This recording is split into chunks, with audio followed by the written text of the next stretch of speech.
Good morning. Welcome to the Plowman Table. So this is episode 1 of the Plowman Table podcast. I'm so excited to do podcast style.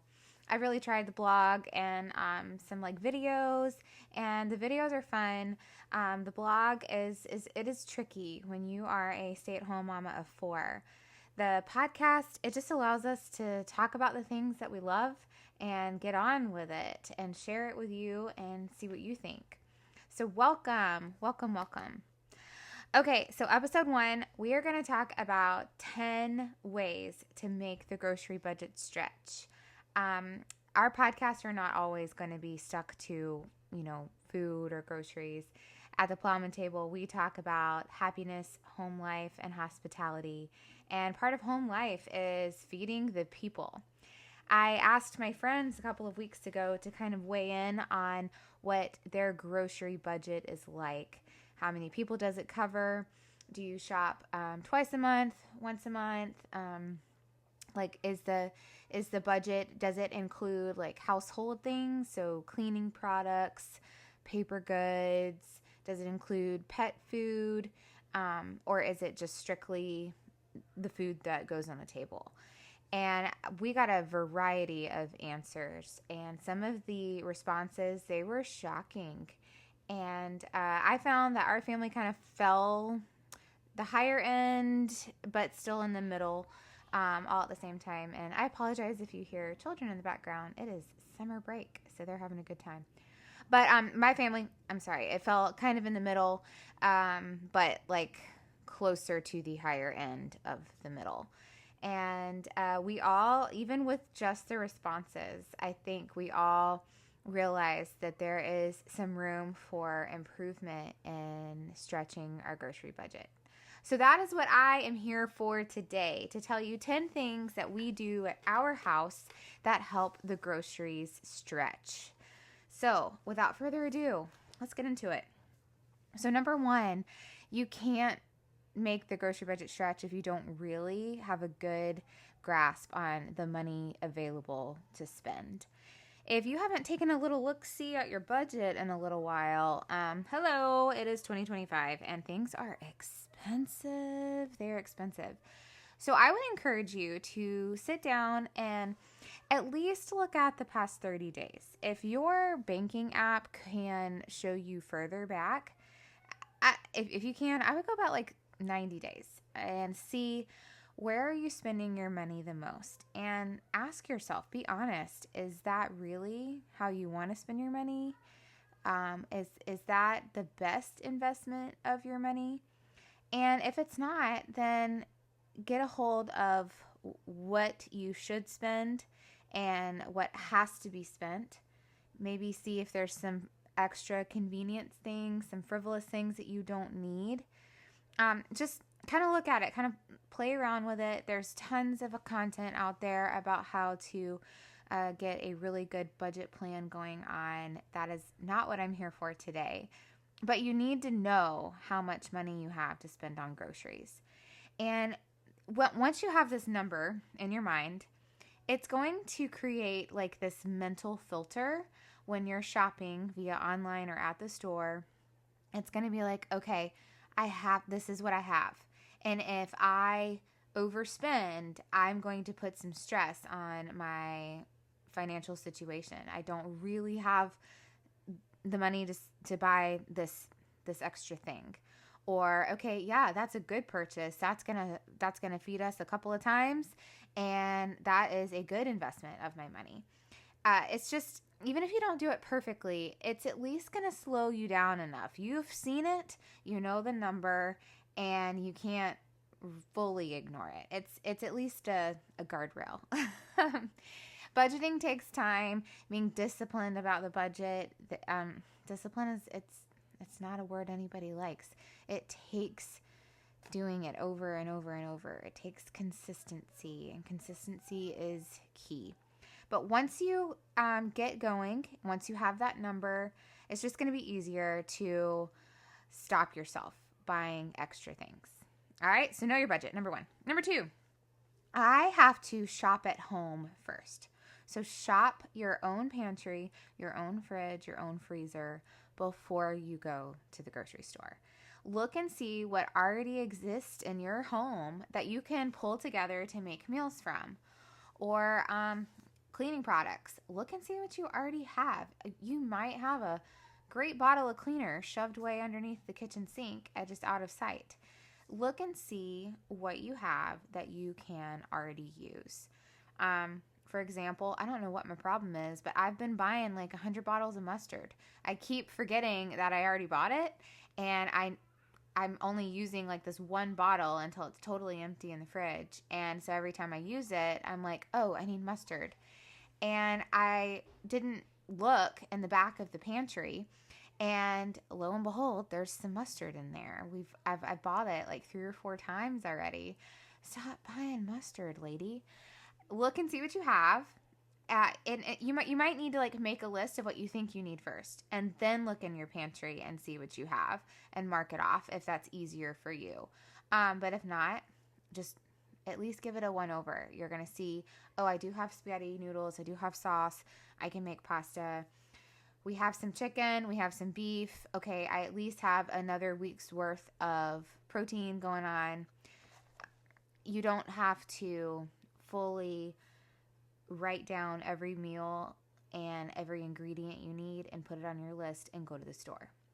It might surprise you what you already have. And on that note, let's kind of talk about meal planning for just a second. So for years, I would sit down on grocery day, or the night before grocery day rather, and I would write out, okay, I'm going to shop for 2 weeks. So I need 14 breakfast ideas, 14 lunch ideas, 14 dinner ideas, and a variety of snacks. And then I would write out the ingredients I needed for those meals. And then I'd go to the store and I'd buy them. And we had a list. We had the meals. I even created like this cute little board with all these changeable meals to put on there what we're having. And that's fine and great if you can stick to it. But we were finding in our family, the days that I would make this list, I wasn't like in that week yet. And so I might say on Tuesday night, we're going to make lasagna. But Tuesday night, when it actually rolls around, something came up. We're not home. I don't have time to make lasagna. So I'm like, oh no, either we're going to grab fast food, which totally blows the budget, throw it out the window, or I'm going to have to like borrow ingredients from another meal and make something super fast. And now I've messed up 2 meals. I've realize that that's how it happens at my house. Or I'm really hungry and this sounds like a great idea and I want to have grilled fish and some like mango cilantro topping on it or whatever. Okay, well next Thursday when I'm supposed to make that grilled fish and mango cilantro topping, I don't want that. That doesn't sound good. So for me, for our family, I've stopped doing that. I'm saving myself the brain power to make all of that list, all those lists of all the 14 different breakfast, lunch, and dinner meals. And I've started just buying like general groceries to keep my freezer, my fridge, my pantry full. I know that we go through milk, cheese, yogurt, sandwich meat. I know my family likes pasta. We like cucumbers, carrots, salad, green beans, asparagus. I know that chicken, beef, pork is going to cover all of the bases. We like BLTs in the summer, and we like bacon with some toast, so I might get a couple of packs of bacon. I don't necessarily plan meal-specific grocery lists anymore. I just keep a general grocery influx of things. That way, I know I have what I need to pull together a quick meal, and I'm not borrowing from this meal to make my last minute thing. I just bought in general, and it's okay. I know I have what I need to make enough meals for the week. I hope that makes sense. I think it does. And don't get me wrong, like we of course plan for special meals sometimes, like Father's Day is coming up. So I'll probably buy some special things and I'll plan a specific meal. Like holidays, you do that. But usually when it's a special meal, like you know that meal is going to happen because it is a special occasion. All right. So, okay, we've talked a lot about meal planning in the pantry and generally stocking up on groceries, but sometimes I don't always have the money to like front load, fill up my freezer and my pantry and my cleaning products. And my friend Melissa, she gave me this idea. I don't really know how to like summarize it as number 3, but refill one paycheck at a time would be my number 3.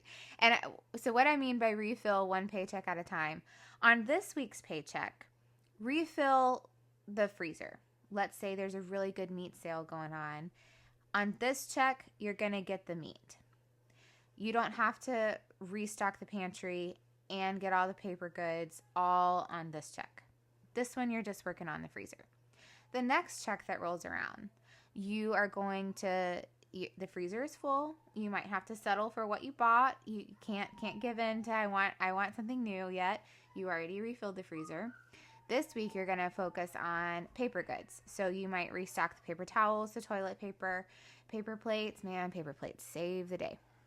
I know it's not the most environmentally conscious thing, but I'm being real with you. But this check, that might be your heavy emphasis. Okay, and then the next one. Freezer's done. Paper goods, cleaning products are done. This one's going to be the pantry.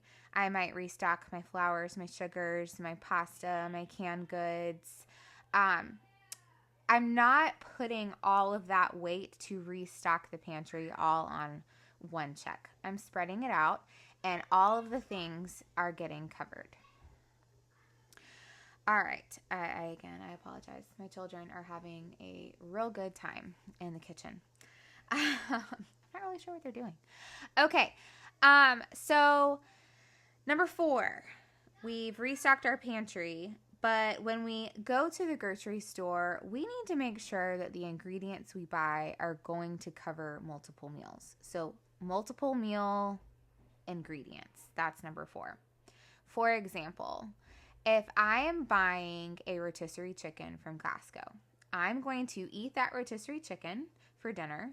And what's left of it, I know that I'm going to save, and I'm going to use it for homemade pizzas or quesadillas the next day. So this rotisserie chicken is now going to serve my family at least 2 meals. Rotisserie chicken for dinner, and then it's going to be a filler or topping on sourdough pizza or quesadillas. That one ingredient is being shared across multiple meals. And I even like to take the bones and throw them in a stock pot or the Instapot and turn them into chicken broth or bone broth. And that will serve my family another meal, like it's an ingredient for another meal. So this one bird for $4.99, it is being stretched across 3 things. When you buy ingredients, make sure that you can use them like that. And that is going to naturally stretch it out. Cheese is a great one that can go across multiple meals. Greek yogurt, those things. Even if you buy a little bit bigger in bulk, less packaging, generally it is cheaper. It doesn't look like it is, but it stretches. So it is, in the long run, cheaper. We used to like trying to make homemade Chinese food at home. And before we knew what we were doing, we would get all of the ingredients, like the water chestnuts, the lo mein noodles, the soy sauce, the teriyaki sauce. We would just go crazy trying to make good Chinese food at home. And either it was too much work and we didn't actually do it, or we made it but we didn't like it, and now we had all these extra ingredients that were just going to hang out in the fridge. We've stopped doing that. Whatever we buy, we can't buy like that for one special meal, not unless it is a super special occasion. So specialty ingredients that are really difficult to stretch across multiple meals, those are reserved for only special times, and usually when we know what we're doing. Okay. So now, number 5, we kind of talked about this with the rotisserie chicken. You are nobody likes the word leftovers. My husband and I were talking about this. Leftovers is kind of meh. I don't really like leftovers unless it's like Thanksgiving. Maybe you do. But we're going to repurpose those. So, and you're going to meal plan ahead, rather. You're going to know that what is left over from this meal, you're actually going to use that in another meal. For example, if we're going to have tacos, I'm going to brown out a lot of meat. I might even flavor it all the same or like generically flavor it out. I'm cooking it all at one time.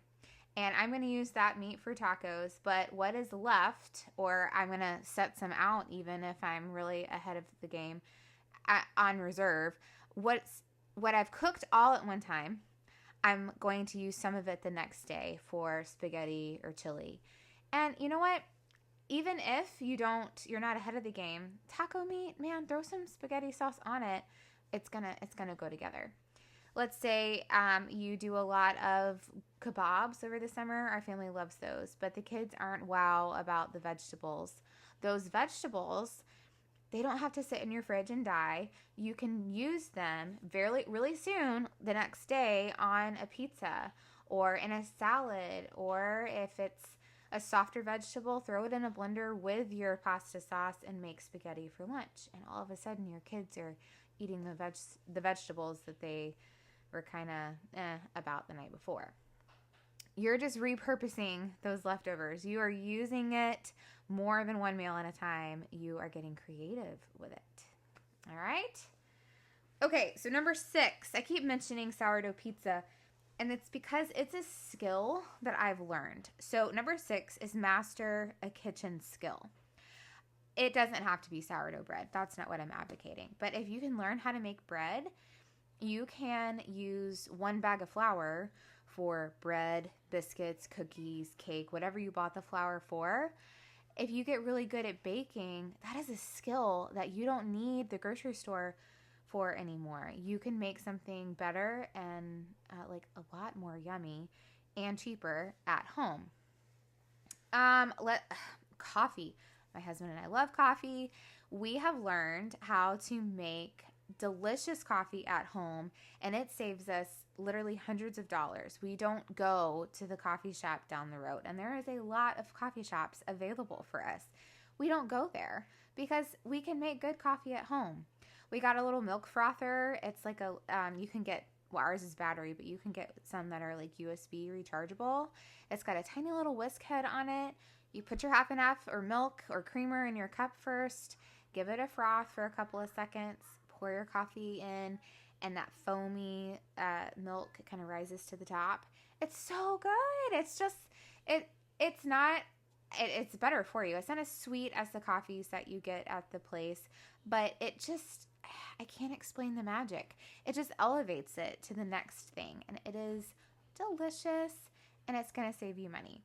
But master a skill at home. Learn how to make good coffee.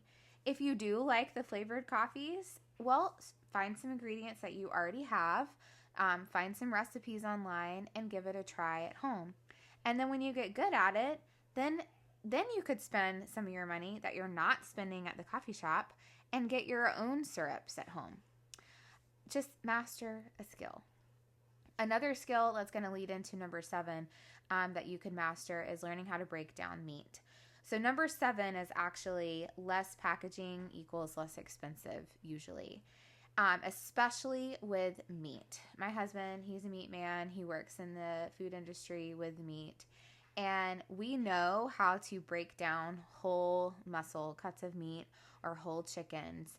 We have learned the skill of breaking it down, portioning it out, knowing where the cuts of meat are on the big chunks of meat, like the pork loin you can get at pretty much any grocery store.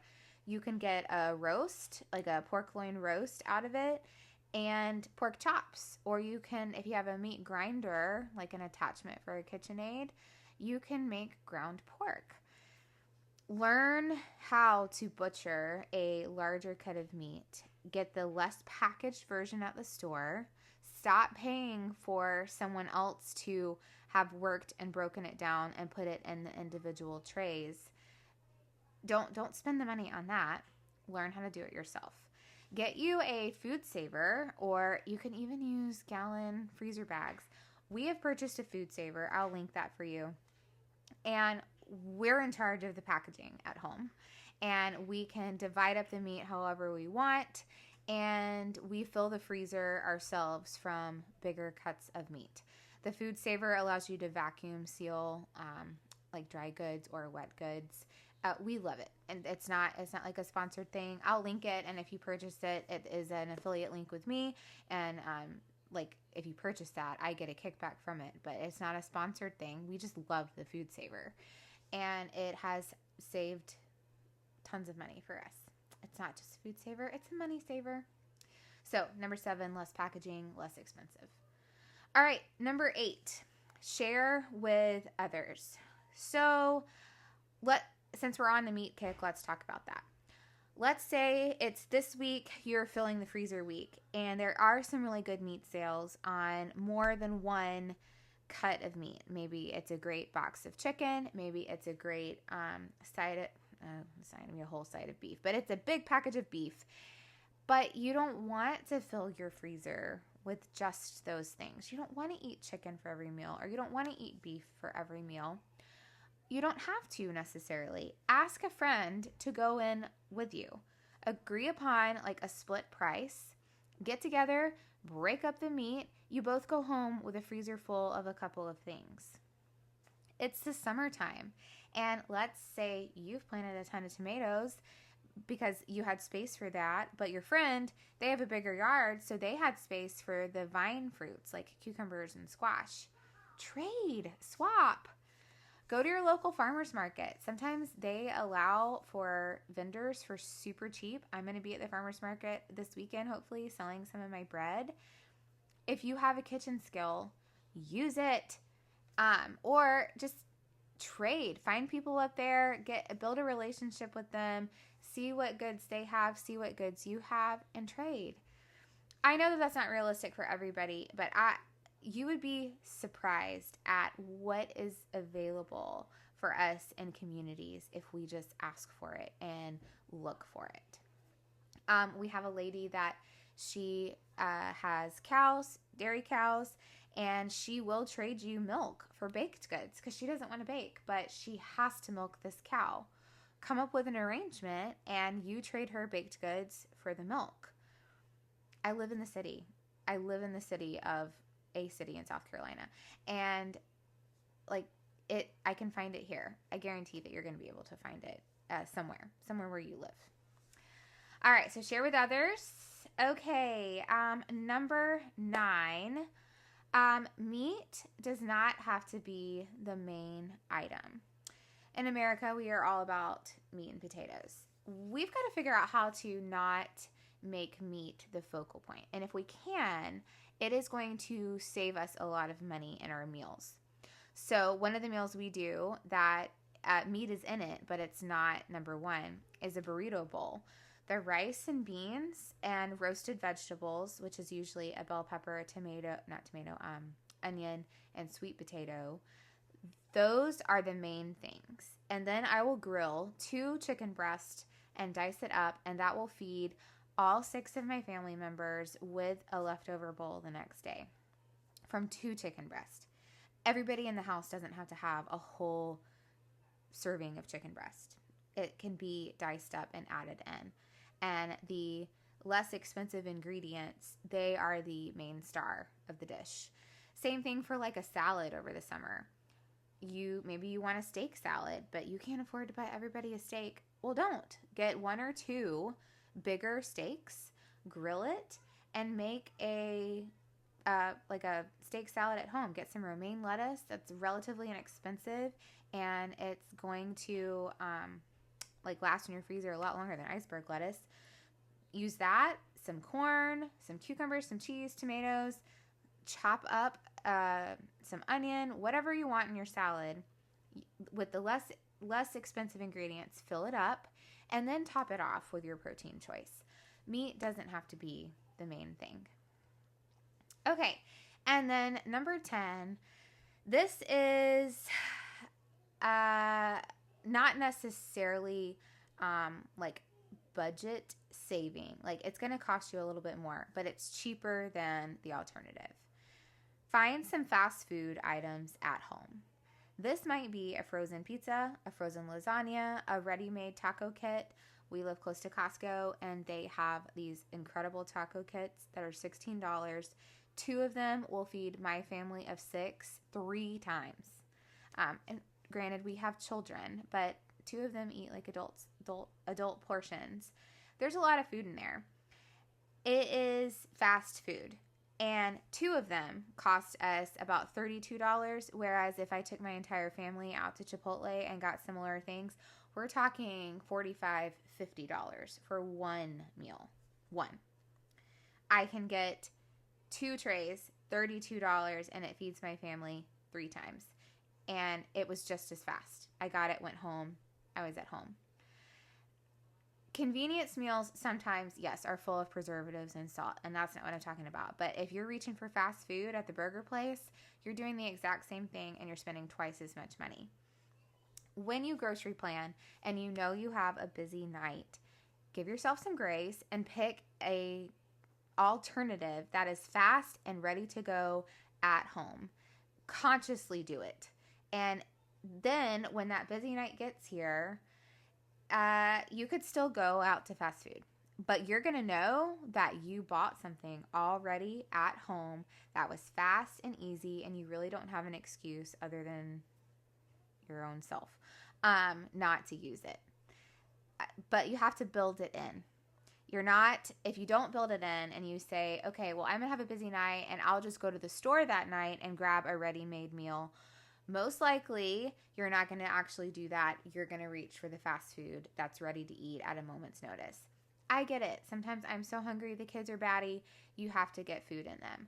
But if you've already purchased it, you've already planned ahead for this fast meal, your brain is going to help you. You don't want to sabotage yourself and your budget and your time. If you already have it in your freezer ready to go, it's going to be there for you. And your brain is going to be like, oh, I already did that. It's like a little bitty present. And it'll at least slow you down enough to think twice about going to the fast food place. Okay, one more thing before we go, because we're getting a little long here on this episode. But I want to share one hack with you and 2 things that I am loving right now because they bring me joy. And at the Plowman table, we are about happiness. Okay, hack number 1. Your produce, like your grapes, your berries, blueberries, cherry tomatoes, I said berries, strawberries, of course, really any produce. When you get it home, you might want to rinse it a little more than just like under the sink.